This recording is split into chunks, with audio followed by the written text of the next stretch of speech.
સુરતના ઘોડદોર રોડ ખાતે રહેતા નિવૃત્ત બેંક મેનેજર સીબીઆઈ અને દિલ્હી ક્રાઇમ બ્રાન્ચ પોલીસની ઓળખ આપી ખોટા કેસમાં ફસાવી દેવાની ધમકી આપી 1.5 કરોડ રૂપિયા પડાવી લેવાના ગુનામાં અમદાવાદથી સુરત સાયબર ક્રાઇમ બ્રાન્ચ 4ને ઉંચકી લાવી હતી। શહેરના ઘોડદોર રોડ વિસ્તારમાં રહેતા નિવૃત્ત બેંક મેનેજર સાથે ઠગાઈ બહાર આવી છે।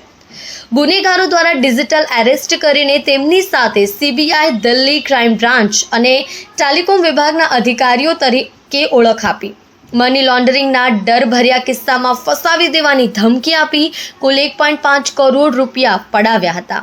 આ ગુનામાં હવે સુરત સાયબર ક્રાઇમ સેલે વધુ 4 આરોપીઓને અમદાવાદ ખાતે તપાસ કરીને પકડી પાડ્યા છે।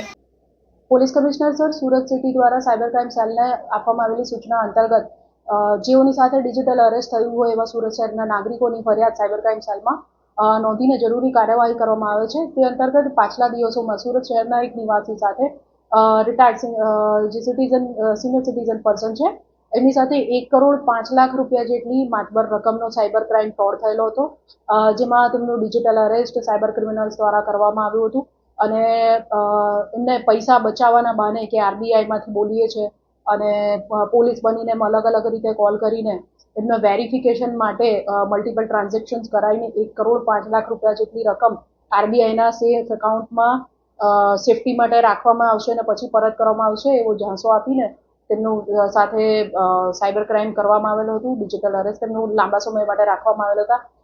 સદર સિનિયર સિટીઝન ફરિયાદી દ્વારા અત્રે સાયબર સેલનો સંપર્ક સાધાતા અત્રે એમની ફરિયાદ નોંધવામાં આવેલ હતી, જે અંતર્ગત પાછલા દિવસોમાં સાયબર ક્રાઇમ સેલ દ્વારા અમદાવાદ ખાતેથી 2 આરોપીઓની ધરપકડ કરવામાં આવેલ હતી। સદર કેસમાં વધુ કાર્યવાહી કરતા સાયબર ક્રાઇમ સેલ દ્વારા બનાસકાંઠા ખાતેથી આજરોજ 4 વધુ આરોપીઓની ધરપકડ કરવામાં આવેલ છે, જેઓએ પોતાના એકાઉન્ટ વગેરે આ સાયબર ક્રાઇમ માટે ભાડે કમિશન લઈને ભાડે આપેલ હતા।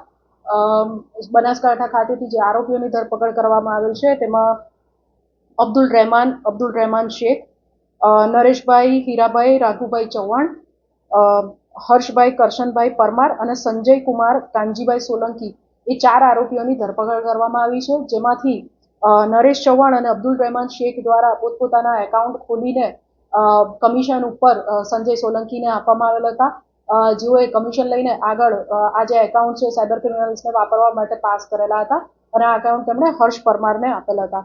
આ આરોપીઓની હાલ ધરપકડ કરવામાં આવેલ છે અને વધુ તપાસ એમના રિમાન્ડ પણ મેળવવામાં આવેલ છે। કેસમાં વધુ તપાસ હાલ ચાલુ છે।